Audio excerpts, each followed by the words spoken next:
I'm Jason Weissbrod. So let's have fun. Let's talk about voice acting and how we can get to the meat. How can we get jobs? How can we get out there? How can we change this industry for the better and work together as a community to do that? Sound cool? All right. So Jorge, you want to start? Just about yourself. In case you didn't hear his amazing speech this morning. I'm Jorge Gutierrez. I became a voice actor by accident because I was too shy to ask voice and actor people to do stuff for my shorts, so I just did it myself. And honestly, the more scratch I did, the better you get at it, because that's just practice. And then eventually I enjoyed it, and I started volunteering, and as you guys can hear from my voice, I have an accent. And so, especially in school, people were like, "Hey, we need a murderer or a rapist villain," and I was like, "The role I was born to play." So I did a lot of villains in school, and then eventually, when we started making cartoons, I would become the main character of my pitches because that's how I did it. And eventually on El Tigre, I did a bunch of voices, and then. When you're the writer of your show, you get to write your own parts. So I wrote myself parts on the Book of Life, and I did a bunch of stuff there. And then Maya and the Three, same thing. And I would do crazy stuff where I was like, well, my character now, kisses Salma Hayek character. So I did stuff like that, and I got in trouble. My wife was really angry. But honestly, the journey to become a voice actor happened by accident, and then a lot of my peers would look at my stuff and they would cast me. So I was a villain on Ninja Turtles, and I did, I'm doing guest roles on a bunch of stuff. It just happened as an accident. And as a voice director myself, I love to be directed because that's how you learn. When others direct me, I pick up a ton of stuff. I was very lucky. The voice director on El Tigre was Andrea Romano, who did Ren and Stimpy and Batman the Animated Series, right? Two extremely different shows. And it was like going to a master class watching her direct.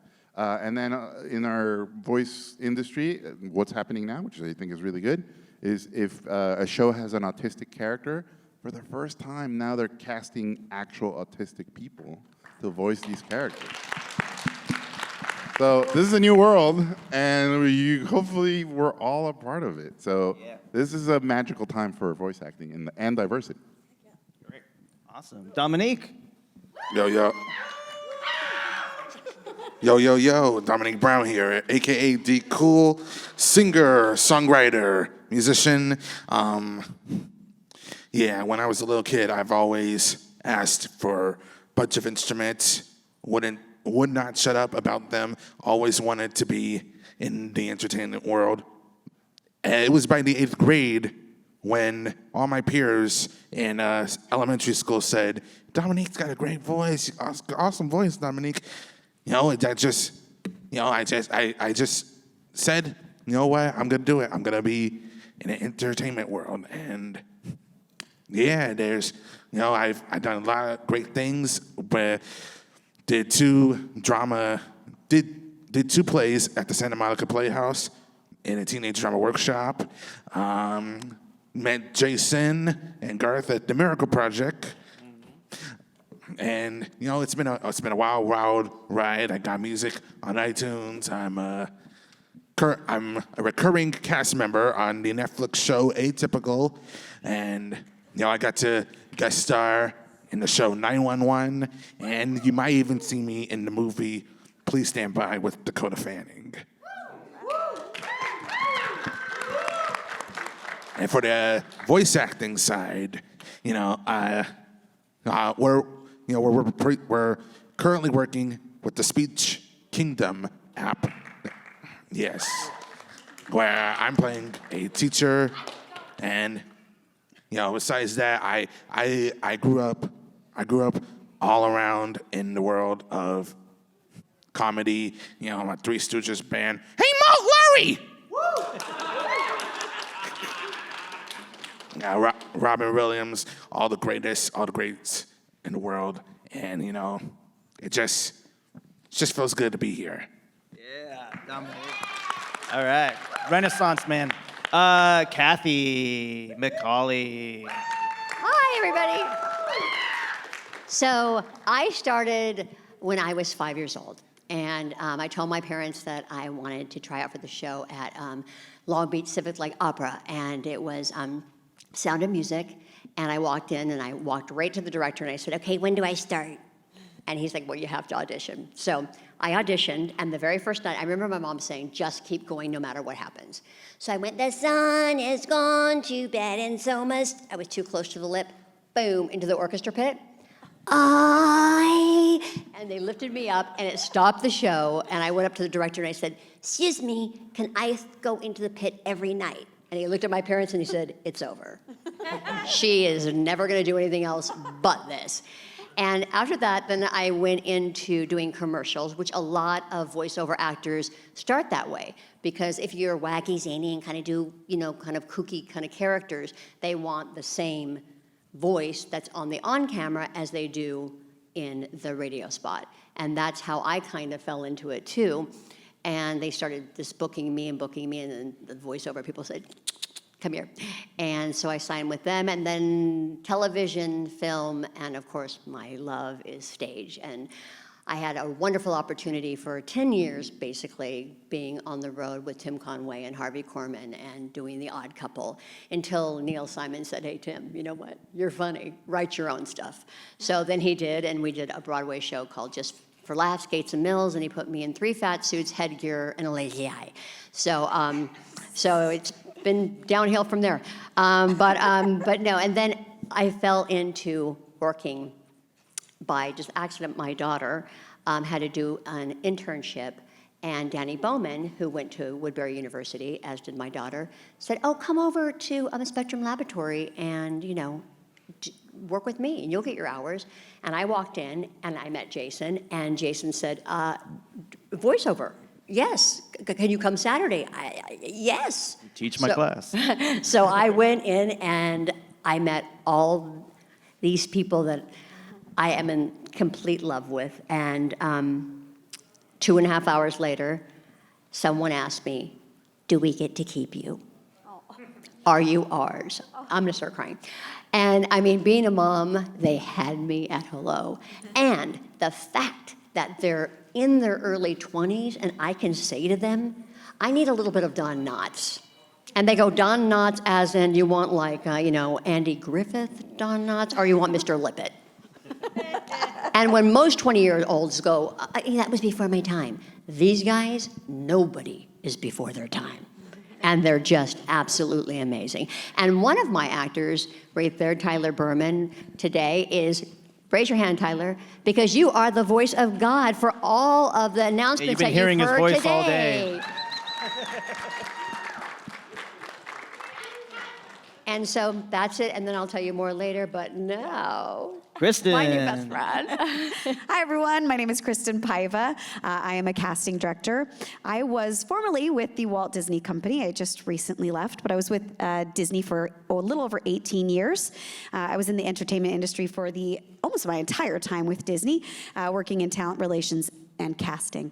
So I got to be a part of the team casting our live action projects at Disney Channel. And then I moved over, I was lucky enough, I say, to move over to casting and talent relations at Disney TV Animation, where I found my people, I found my passion, and I found the thing that I absolutely love. Had about 8 years with that team, and I decided that I wanted to step out and create my own business. So I've created Paiva Productions, where I'm still casting, voice directing, as well as coaching, and really following my passion to support both actors that are established and such in their careers, but really focusing in on folks that are up and coming and trying to break into the business. Short, sweet, to the point. Hi. I am not an actor, as you can tell. Is this on? Okay. Yes. Melissa. Thank you. Hi, I'm Melissa Berger Brennan. I'm a talent agent. I'm working at CESD. I've been there for literally 22 years, which is just insane because it goes fast. And that's how I know these two people very well, and that's why I'm here. So my background, I started as an actor, like a lot of you guys are. I went to acting school, came out, worked, and then pivoted kind of into producing theater with my acting friends, and then sort of fell into management with a small management company, and then that segued into having the opportunity to go and work at Cunningham doing all the voiceover for the kids and half the commercials. And when I left the management company I was with, the boss said to me, "You're gonna go do voiceover," like I was gonna go pick up dog poop for a living. Nothing wrong with that. My brother has a dog walking business, so there you go. But it turned out to be the favorite part of my job. And I got rid of the commercial coverage as quickly as possible because I really don't care if somebody can ride a skateboard and is missing 2 teeth. Like, I don't care. But I love actors, and I look at it like theater, which was also, like you're talking about, my first love. And I feel like the times I was lucky enough to be able to get to watch a session happening, it's just like watching a rehearsal. It's so much fun. It's like actors playing and being actors, and really wonderful directors bring that out in you. And I just, for me, what I love about my job is I get to play casting director with my talent roster. I decide who am I going to bring in and have read and get to hear what they do and watch and nurture them. And it's pure joy. That part is pure joy. So. And then I have questions, and I call Britton. Yeah. Hi, my name is Britton Payne. I go by Brit, which is a 4-letter word. I'm an attorney. I work for Nickelodeon, primarily in talent for animated projects. So SpongeBob and Dora the Explorer and those kinds of shows, when they cast somebody who needs a contract, I'm the one that they call. Because I'm an attorney, I have the opportunity to sort of see into all different parts of the process, and specifically for your interests, in all different ways of being a voiceover performer, primarily in things that are related to kind of properties that you'd see on Nickelodeon, but also other kinds of things that I'm at least aware of, like audiobooks and certain kinds of commercials and things like that, and places where you might not be thinking of voice acting, but that it's definitely there, including being the voice of God for a day like today. All right. Great. Let's give a round of applause for the panelists. So, I mean, being a voiceover actor is like a dream, right? For everybody, it's like that's the world we want to live in. And when I started the voice acting department, I just knew this was a great career path for a lot of people, and I knew that eventually we could do it at home. We could build studios at home, and it's just for this community, for this world, getting to act not in front of a camera sometimes and being able to just do voices and live through these characters. It was such a natural fit. So what Britton was talking earlier about, we know we have talented people in this room. There's talented people here, there's lots of talented people, and they're all asking, how do we do this, right? That's the question, how do we get in? So you brought up one time, we should at the beginning just talk about how does this process work? Like, Yeah. how do we start? So I came to Showbiz Law in 2016, and that was my first experience working in Hollywood, and had a whole ton to learn. So there are many different ways that this process can go, but I just want to talk about the kind that I'm a part of and that maybe is fairly common. So the idea is that the showbiz people work on a project, an animated project, until they get what's called a green light. Once they've got green light, that means they're free to go ahead and start spending money in production. Production is where we hire actors, and so that means that the actors for a property need to get hired. Sometimes they want to hire a preliminary actor, so they get paid sort of the absolute minimum. That's the scratch that Jorge was talking about. That means that the audio that they record is not anticipated to go into the project. It's just for the sake of having something to work with. That's if it takes you a long time to cast people. So that's what scratch means. Then typically there are sort of 2 levels of performer in a given property. One is the famous people whose names are the reason you go to see something. Oh, isn't that exciting that John Cena is going to be in the Teenage Mutant Ninja Turtles movie? But there are a lot of other people who do voices in that movie that you've never heard of. Or in a series where you're like, oh, this famous person is Tom Lennon from The State and from Reno 911 is going to be a part of Rock, Paper, Scissors. So those are the kinds of contracts that I tend to work on because they often involve negotiating with people like Melissa Berger Brennan to see if we can get different terms or better terms or something, and the answer is always no. But no, there's a back and forth that we do, and then there are also the people who it's take it or leave it. It's a lot of times it's names that you might know, like D. Bradley Baker is a very famous or very well known among a certain segment of the population, but your mom doesn't know who she is or who he is, excuse me, and people like that, they sign the deal, they perform. They sign the next deal, they perform. They don't negotiate anything, so it usually doesn't come across my plate. And the deals that I work on, there are 2 different types of deals. One is a series regular deal. This is for animated series. It's different for feature films. A series regular deal, which means that you are on a multi-season contract. That means that you are a lead or typically one of the top 3 to 6 roles that are established at the beginning of the show, and we hope the show becomes wildly successful, and we hope to keep you on board, and we agree to slight pay increases with each season so that you'll stay on board and that we can guarantee your services. And then there are day player deals, which is where you come in. Sometimes the day player deals will last you through a season, but it's only for one season, and you typically don't get any increase in salary from season to season. That's sort of the guest actor. That's like when Steve Buscemi does a part on Baby Shark or whatever it is. So that's sort of the landscape and sort of the process of how it works. Typically you get paid per episode. It's meant to be a proxy for one day of work. Sometimes you get multiple episodic fees because you did 3 episodes in one day. That's for the pros, Tom Kenny, and those guys can bang out a bunch of episodes in one day. And sometimes shows will have more complicated records, or it'll be a lot longer, so you have a lot more lines, or you have to speak on one day and sing on another day, so you'll get 2 episodic fees for those kinds of days. There's a union minimum, and typically on shows that I work on, there's a maximum that we're willing to pay. The union minimum is in the ballpark of $1,000. It's a little bit more. It depends on for whom you're working and what kind of arrangement they have with the union. But a typical episode scale is about $1,000. So the people who don't have their contracts cross my desk typically get paid about $1,000 an episode. And for typically the tops, and it's different at different places around town, but it's in the ballpark of $2,500 is the tops for this level of animation. There are exceptions all over the place, but that's the rule of thumb, sort of a way of looking at it. And then in a given episode, you see half an hour of television. That's typically 2 episodes, 2 11-minute episodes. We use episode to mean 2 different things. Typically an episode means the half an hour. That's you as a viewer, you see it that way. But on the inside, it's the script. The script might be an 11-minute script. So if you watch SpongeBob, there are 2 different stories per half hour. So the performers get paid 1 script fee, 1 episodic fee for the first half, and 1 episodic fee for the second half. That's just to give you a broad sense of how much money's at play, which gives you a sense that being a voiceover actor, especially just a working voiceover actor, not someone who's famous for something else and doing voiceover. A typical voiceover actor, it's a volume business. You want to get as much work as you can. You want to have as many good relationships as you can. You want to do as many different types of voices as you can, so you can not only work in different projects, but even on a single project, so that people like me can hire you to play 3 roles. That way I don't have to pay 3 salaries to 3 different people. So it's really valuable. 3 is the magic number. I can talk about that later if you want. And that's sort of a broad overview about what it's like, how the process works on the business side of things, and what kinds of work you can anticipate doing in terms of how you're going to pay your bills. Right. Could I jump in really quick, Yeah, if you because don't I was going to say mind? that's the business side. So jump in. Yeah, I was just going to jump in from the creative side, being a casting director, and also Disney, my experience mostly with Disney. Know that is absolutely a general idea of how it works, but it does adjust, it does change. I think that I would say that was Nick and Paramount's, right? That's your grid line.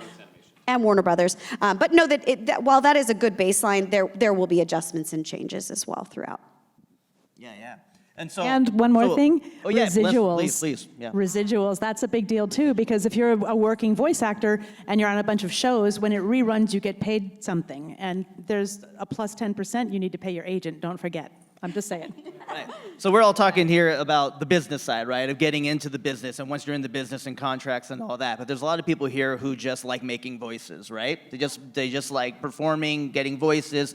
So how can, like Jorge talked about, working relentlessly, and just so for a voice actor, because it's different. Sometimes if you just want to be a voice actor, it's not easy to just make your own show, because you can't, maybe you don't know cameras, or if you want to be behind microphones and do voices. So how can a voice actor, and Jorge, maybe you can help out with this, start working relentlessly to make sure that we can get the connections with you guys and be able to get seen by Nickelodeon? I mean, I would encourage you guys as you create, honestly, as you create friendships and as you create your community of fellow people who are making cartoons, volunteer to do voices for them, and then do the same literally as much as you can, and learn from that experience, and get comfortable in front of the mic, get comfortable being directed.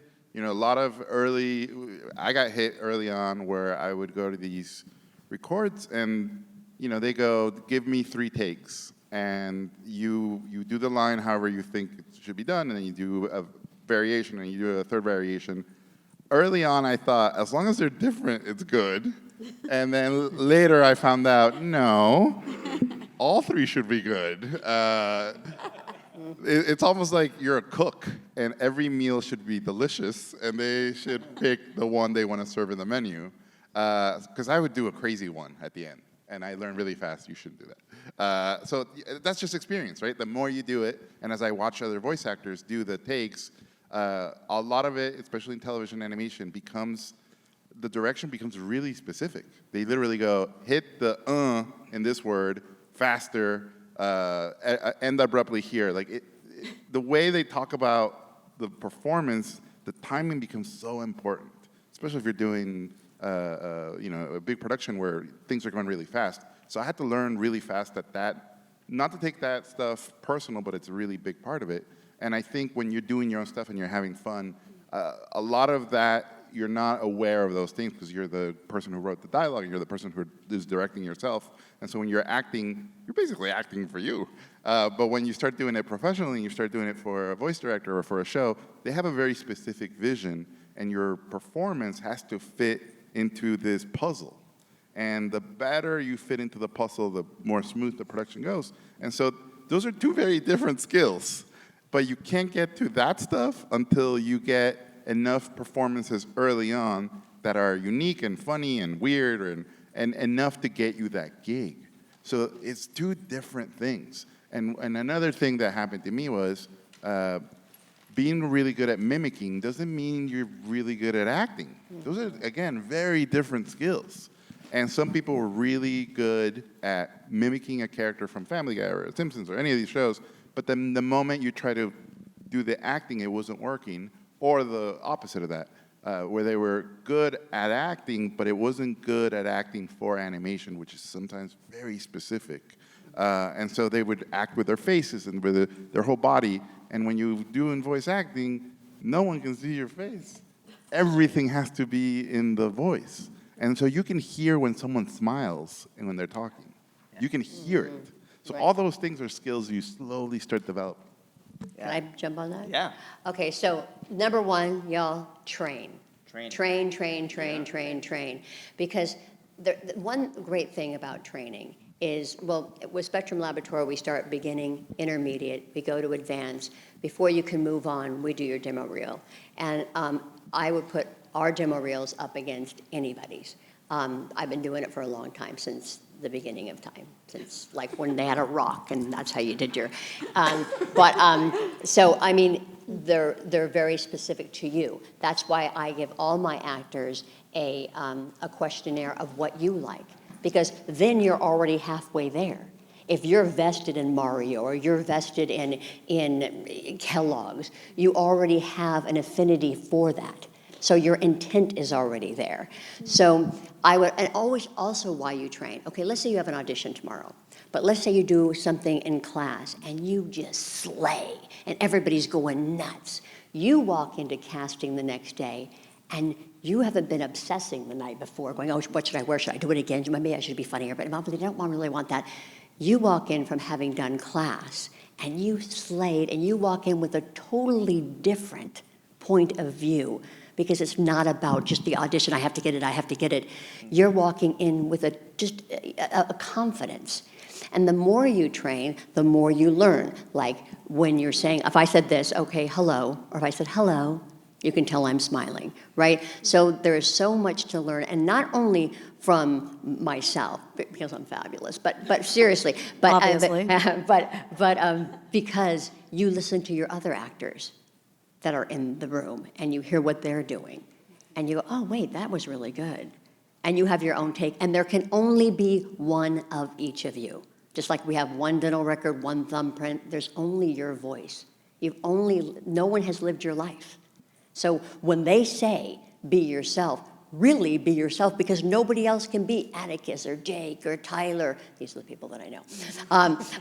But really, they That would be can't. weird if you didn't. I know, right? I'm just making up names. Jim and John and Ted. But I mean, it really is. And then after that, we go to a pre-apprentice. Now, a new thing, and Jorge, you know this, is, and you know, well, everyone up here knows this, you have to take your hat off and now become a producer. Because what is expected of you when you turn in a voiceover isn't like, wow, in the background, your cat, your dog. You have to have a professional setup. You have to know how to edit.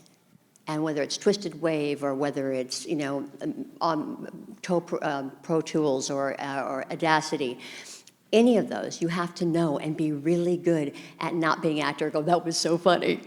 I know, but the door's shut in the middle of it from your mom, or the washer's going. You have to be able to edit. And then after pre-apprentice, we have just apprentice, which is like the master group. And my master class, all we do is audition. That's all we do. And they bring in stacks of audition, and whether they're in the union or most of them are not, so they can read for everything. And you should read for everything, and for student films, like Jorge was saying, because that's how you get good. That's how you fall on your face. That didn't work. Let's try something else. That's how you become an actor, by just doing the do, because what you rehearse is what you will do. Yep.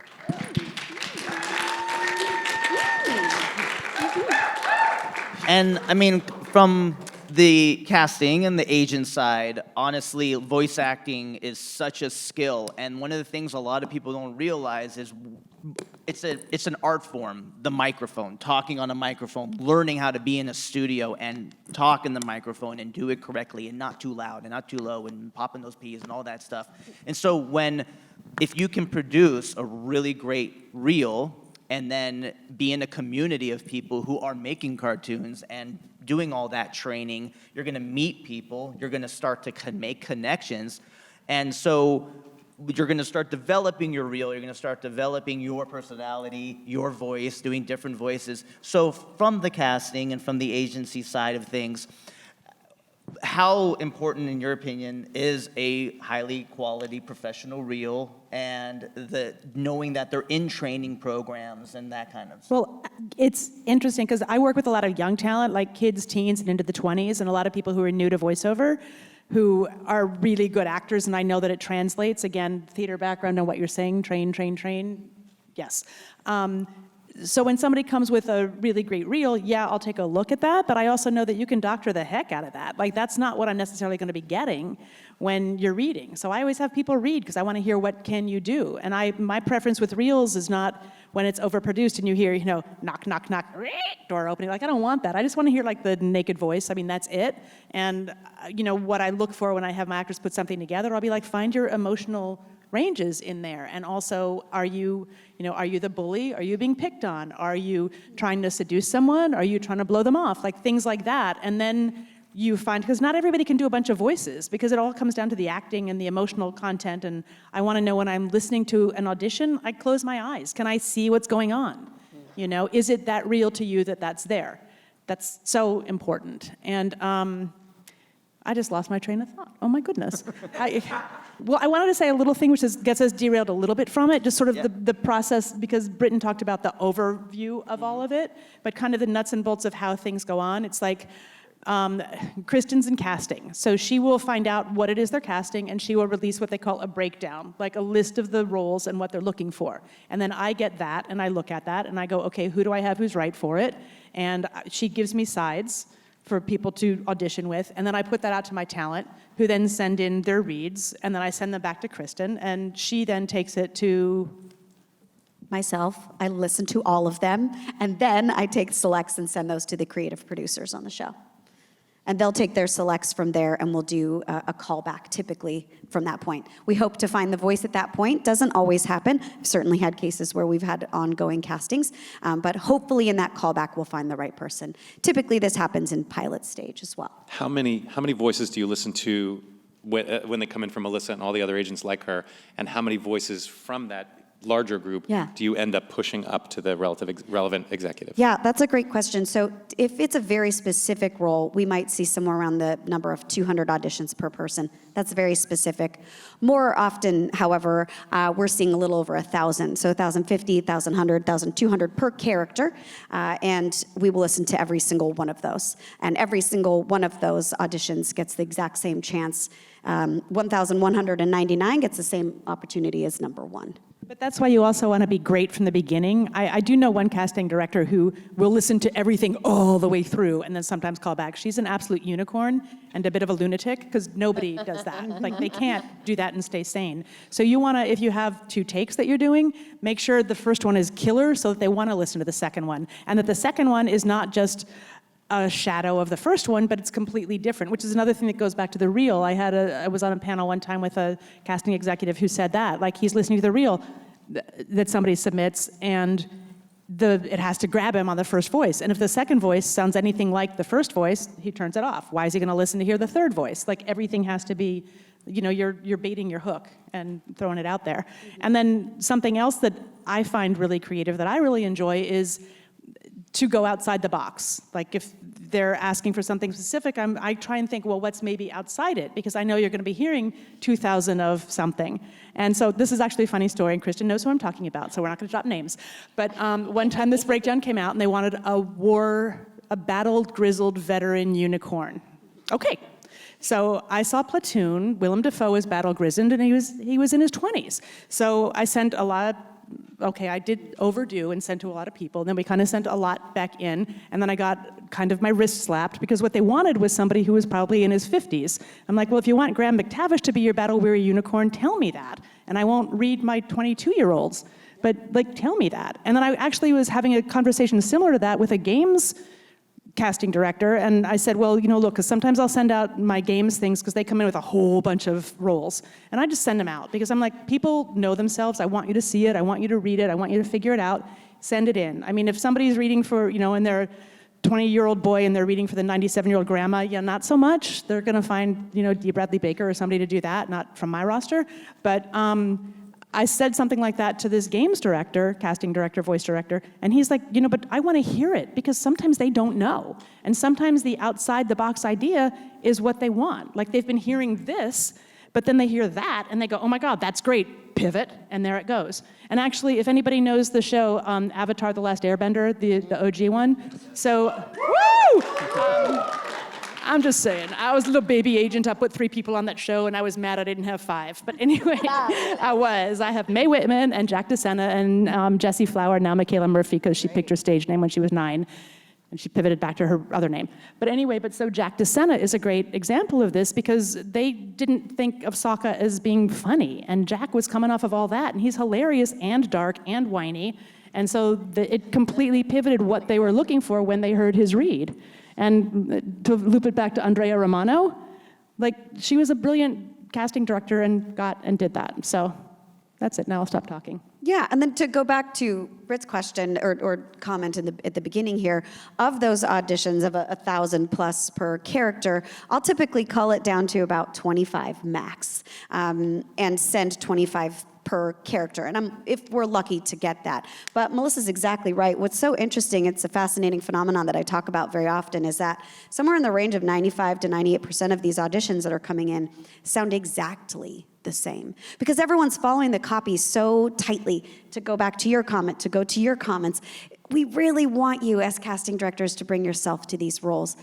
Because half the time, and no disrespect to anyone, but when we're creating a show, we don't always know who we want. We think we know who we want, because we have specs and we have character artwork and we have the whole thing, but we don't really know until we hear you. And again, that's why I will always listen through to 1,199. Because that might be the one. But if you do a killer audition and you're not right for that, Right. you'll still be filed away in the creative's brains, and then they will see you later. And I've had that happen. I've told actors that so many times, and I'm hoping all of them believe me, except the few who have come forward and said, you were right, because I'm in there, and that voice director said to me, I've been hearing you for 5 years. I'm glad we finally found something. I was like, I told you so. Just keep training, keep working, work with your friends, make your own work. You don't know when what you're putting out there is going to get seen. And were other people in the room before this, the acting one? Okay, so when Alexis talked about Connor DeWolf, that's my client. And the reason I found him is somebody in Kristin's office called me and said, hey, we're going to be making more projects with neurodiverse creators, and we want to have that truth in our talent roster. So keep an eye out for that. And I was like, okay, I don't know who I have who is, but then I'm on Instagram, and Connor pops up, I'm like, oh my God, he's interesting. He's talking about ADHD. I guess that counts. Because this isn't something I knew a lot about. I'm new to this field. I don't have, I have it in my friends. I don't have it in my family, so I'm learning. And, tracked him down, started working with him, and then this breakdown comes out on the, on camera side, looking for that. And he got the part because he was the best actor for it. And later on, they found out about the ADHD neurodiversity. And that's how I've learned from Alexis calling me that this was something that she truly had because she had personal experience with it in her family. So it opened a lot of doors, and a lot of eyeballs. And that, that's my point. I want to just ask Dom a question, and then I want to open it up. I want to just ask Dom, as someone who's working in the industry and someone, Dom, who's really actively trying it, what have you enjoyed about your process so far, but what would you like to see change? Like, what would you like to see happen since you've been actively out there doing it? What have you noticed that would help you or that you would like to see happen out there? There's a lot of people on the spectrum who are trying to get into the business, and we just want to see more of it. When we love the Down syndrome era and all the people who are blind and who can't hear, but we too have a story, and we just want to be involved, and we want people to know that we're able to do stuff that they are, even though we might get our ups and downs, or if we go into our own universes, but we are capable of being able to come into the world of film. Heck yes. And can I just say that you are all in the right place. You're doing the right things. You're here. This is what you need to do. Keep getting in front of people. Keep training. Keep pushing forward. If you see workshops with folks, do them because it's going to help you make you a better actor. And please know that there are those of us that are looking for you, that we want you. We're creative.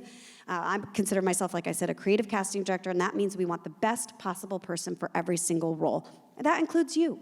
So keep pushing forward. You're in the right place. Yeah. And for those, networking and schmoozing is really tough. It really is, and like talking to people and going these things. And if that's like tough for you, and to get your voice out there, reach out, send emails. A lot of people don't like direct messages on Facebook and Instagram and stuff. If you can find an email, reach out. It's a great way to reach and just get yourself known. Find cool communities to do your work, to write your characters. If you're at home writing your stuff and doing your voices to yourself and have no one to share it with, then how are people going to actually hear it and see it? So this is cool because talk to people. I know it's tough, but we can also do it after this and keep the communications going. And I just I would love to hear from the audience. I know I don't have questions in my hands like I was supposed to, but I don't really care. I saw Atticus's hand go up, and you got a question card. Let's do it. Your hand went up right away, Atticus. Do you have a question for us? Yes. Yes. I was wondering, speaking of what Dominique said, some people who are blind and others who are deaf, can't see or can't hear. I was wondering, have there ever been any blind or deaf voice artists? Oh, sure. Have any of them worked with any? You want to know if have you guys worked with any blind? Yes, absolutely. I have. Have you guys worked with any blind or deaf voiceover artists? Or even some voiceover artists with prosthetic legs, prosthetic arms? Well, that's not going to hurt their voice. That's a lot of Right. people. So yeah, I mean, how has your experiences so far been working with those with disabilities and those on the spectrum? And how, what would you like to see that grow? How would you like to see that? Yeah, let me start first with the interior part of the process, which is that somebody writes a script that includes a character like that, right? And we take it very seriously on the inside to make sure that everybody's treated fairly, that there's authenticity in the performance. So if someone writes a character that has a particular characteristic that's maybe part of a minority of one kind or another, we make sure that in the breakdowns that we sent out to people like Melissa, I'm part of the team that vets them. So if somebody wants to write it, some of the language that we use is can authentically portray, and then you might have a minority category. So on the inside, we take it really seriously to be respectful, including not casting people. This is more for live action than voiceover, but it's pretty similar in voiceover. I had one case where the character was meant to be a drag queen. And the description came in that used the term drag queen, and I didn't know whether that's an appropriate term to use. So I ended up calling around, but it's my job to figure that out. So I called around to a friend, and he said, yeah, for some people, it's something they do on the weekend. For other people, it's a part of their journey, and it is a totally acceptable turn of phrase. They knew that they wanted to cast someone who was a famous drag queen, and so that was part of the reason they wanted to use that language. But it is something that we take very seriously, and so the answer is if the character is written that way, then it's likely the character will be cast that way, or at least that the breakdown will go out with that attempt. And we also think that it's very important to cast openly. It doesn't always have to be a character that has that specific attribute. We're going to openly cast. So folks have the same opportunity for any role written, if that makes sense. And there was a role that we got, well, a job that my kids got, and we've been doing it now for 2.5 years, and it's called Speech Kingdom. And yes, so it's a really big job. And so when they had the auditions, they said the one thing they cannot have is anybody that has any speech impediment or anything with speech, right? So all my kids auditioned, and again, I'm going to get emotional, I said, okay, how many of you have had speech? Every single one of them raised their hand, and every single one of them got cast. And so now they are the teachers, because it's through all the school systems and in LAU and just all, and they're the actors. And now we're going on our 21st episode. So, and there's a lot of them are out here. So, I mean, there's nothing you can't do. Just keep doing the do. Got some questions? Yes. Get someone else, James, buddy. Yeah, there's other questions, yeah. Hey, it's the voice of God here, asking you guys some questions. All right, so I got 2 questions for 2 different people. So first one is for Melissa. Do you send out neurodiverse talent on typical roles? All the time. Okay. All the time. Mm-hmm. Yeah, absolutely. And then second question is for Britt and Kristin. How would I phrase it? So what makes you choose, I guess you could say, a neurodiverse or a talent on the spectrum versus like a famous person when it comes to like these animation or cartoons? And do you give them, quote unquote, maybe more consideration, maybe because they have disabilities and want to break in? Or do you give them, I guess that's the question. That's a great question, and I can say this because I'm out on my own now. I don't love casting celebrity talent into roles. I don't find that to be the most creative option, so I would much prefer to have you all audition and find the right person. So in my opinion, I would actually probably consider talent that aren't celebrities a little bit higher. Absolutely, there are incredible celebrity talent, and that's a wonderful thing to cast and have on a show, but in my opinion, it is not always the best creative choice. So you all are my creative choice. Thank you so much. Voice of God out. What you said about casting diverse actors and casting celebrities for certain roles, that reminds me, if I was a casting director myself, I would cast both because I like them. Absolutely, you should absolutely cast both. Yes. First off, this is unreal. But secondly, I wanted to ask, for someone who's known to do a lot of theater, a lot of normal acting, what is some advice for someone who's trying to transition into voice acting? Do you have any notes or anything that I could go off? Coming from theater into voiceover, in my opinion, is one of the easiest transitions. Agreed. You're already used to doing it. You're playing to the back of the room, right? And I think it was Jorge that said it earlier. We can't see your beautiful faces and your smiles, and we can't see your tears. We have to hear them all through your voice. So you're already doing a similar thing in theater. Now you just have to completely eliminate your face and think about everything being delivered vocally. So I always say animation, even though the trend right now is naturalistic, even so, it is always going to be over-animated. You're bringing a little creature or a thing to life, so your emotions are going to be bigger, just like they are in theater. You're in the right place. It's a very smooth transition, in my opinion. I have a question for Jorge Gutierrez. I'm very curious. How do you balance an acting career and a career as an animator? I hate to say this, especially in this panel, but voice acting is so much fun and so much easier than drawing and writing. I've been very lucky, I have to say. I'm very privileged. Like the last thing I did, I got a text at midnight. True story, by the way. Text at midnight on a Saturday. Chris Miller and Phil Lord, the producers of the Lego movies and the Spider-Verse movies, and this is 2 weeks before the movie came out. And they text me and they're like, hey, Jorge, we wrote a cop named Officer Gutierrez. Come down to the studio and record a line for us. So at that moment, it was like, what, I can't believe this is my life. So I literally get in my car, I drive to Sony, I record. I mean, they had me do, it was 2 lines, and I was there 2 hours. I did 65 takes. Wow. And at the end, I was like, as hard as that was, this is the easiest job in animation.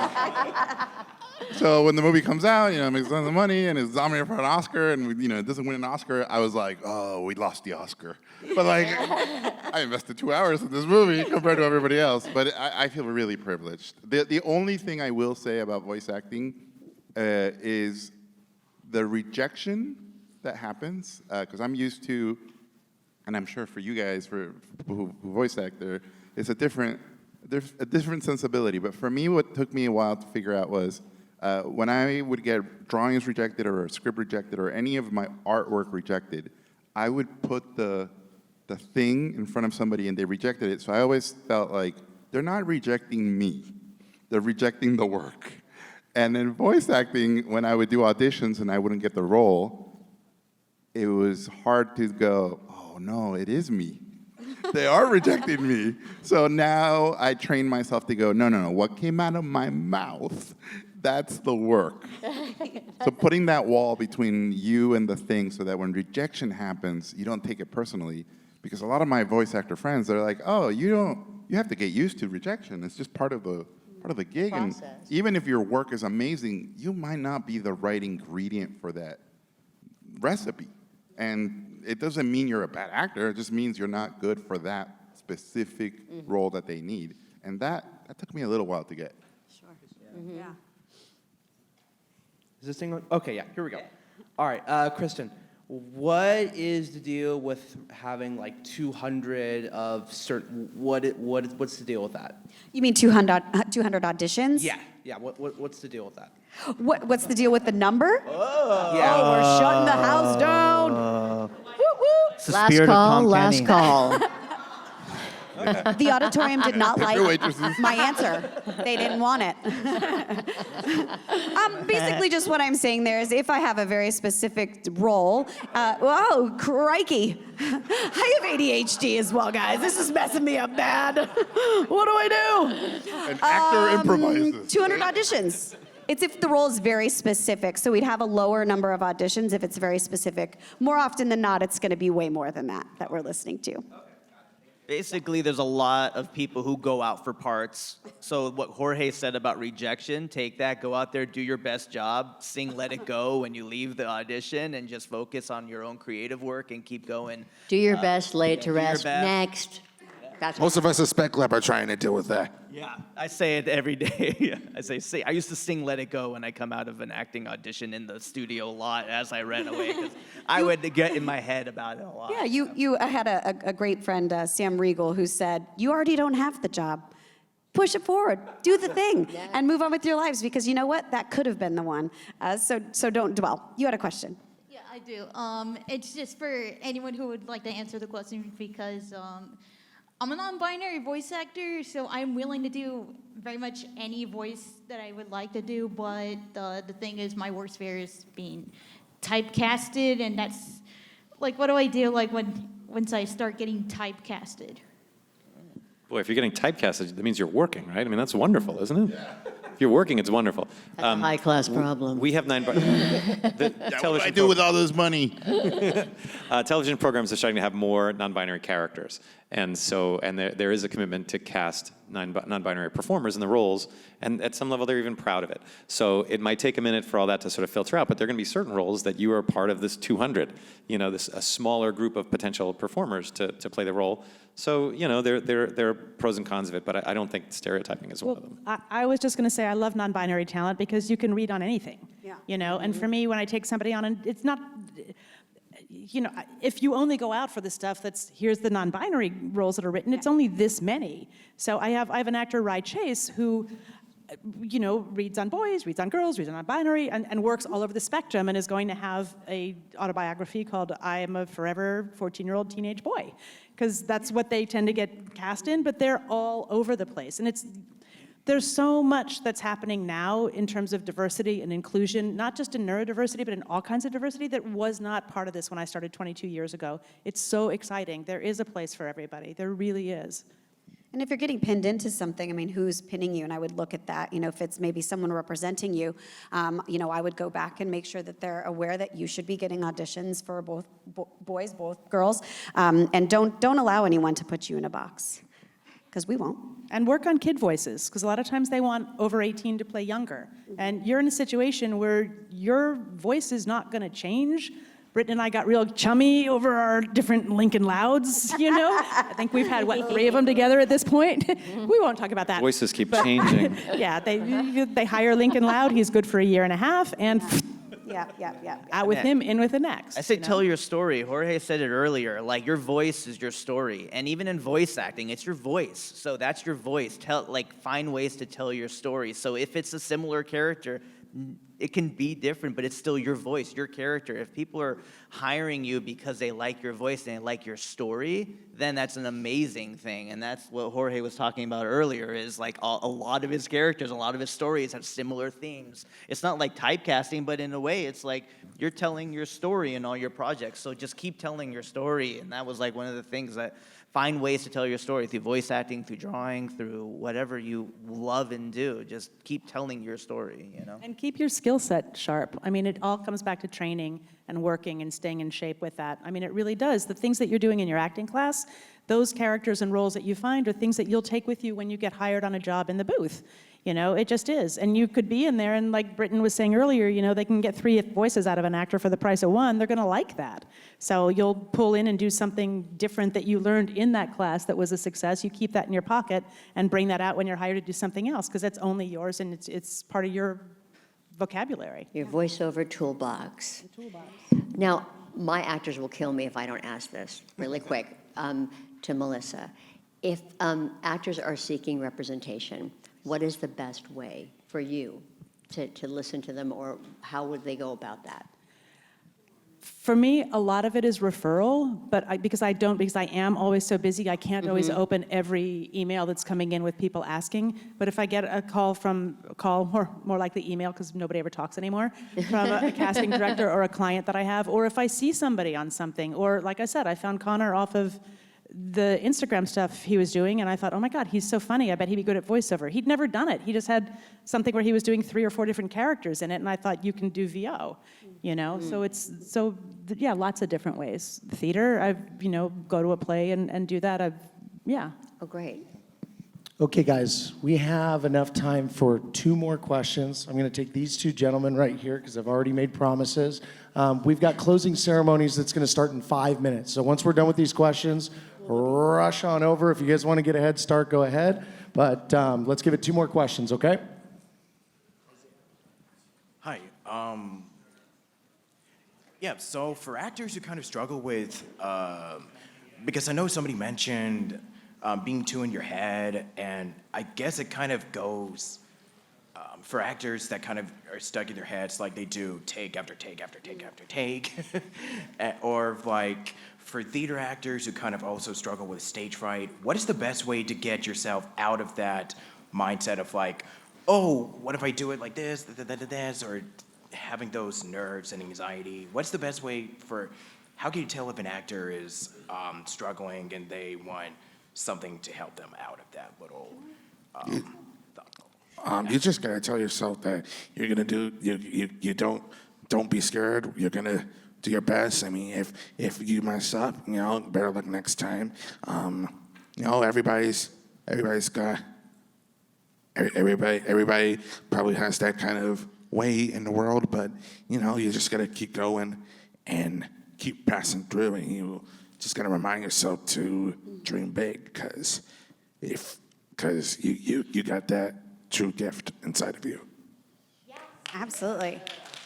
And I would say as well, don't overthink it. Trust in your instincts as an actor and as a talent in this business. I always say, because we trust in you.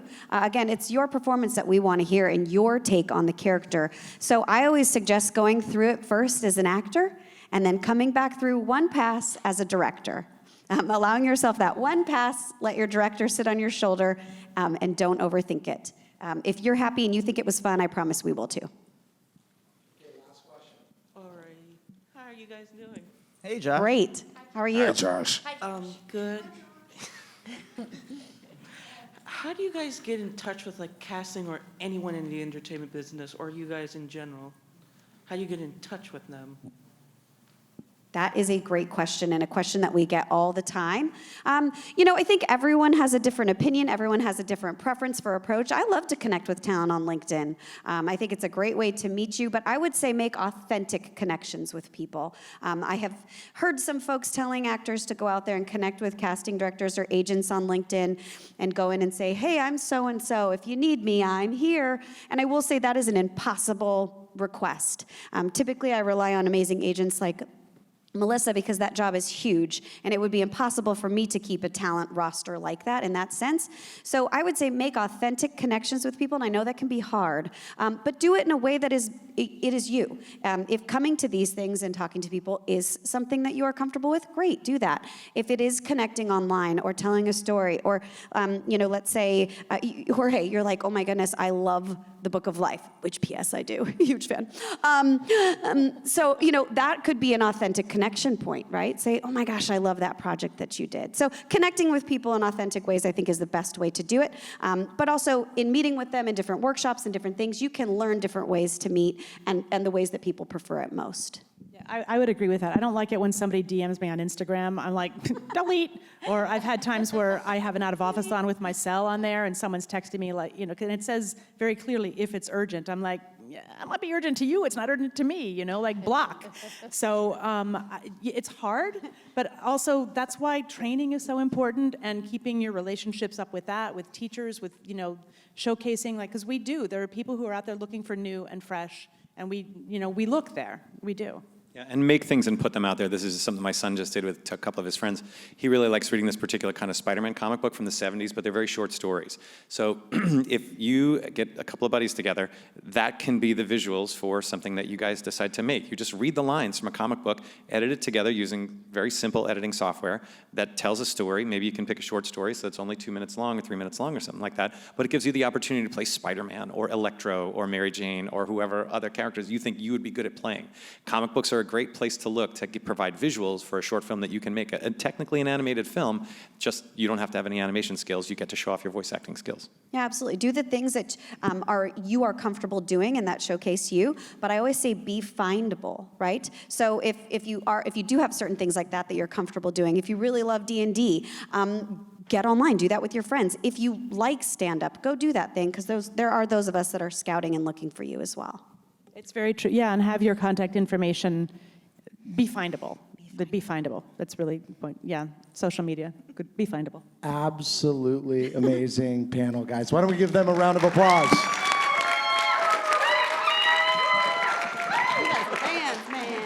Now, guys, why don't you give each and every one of you a round of applause, because today wasn't what it was without you guys. Really, really appreciate you guys all coming out. It was awesome.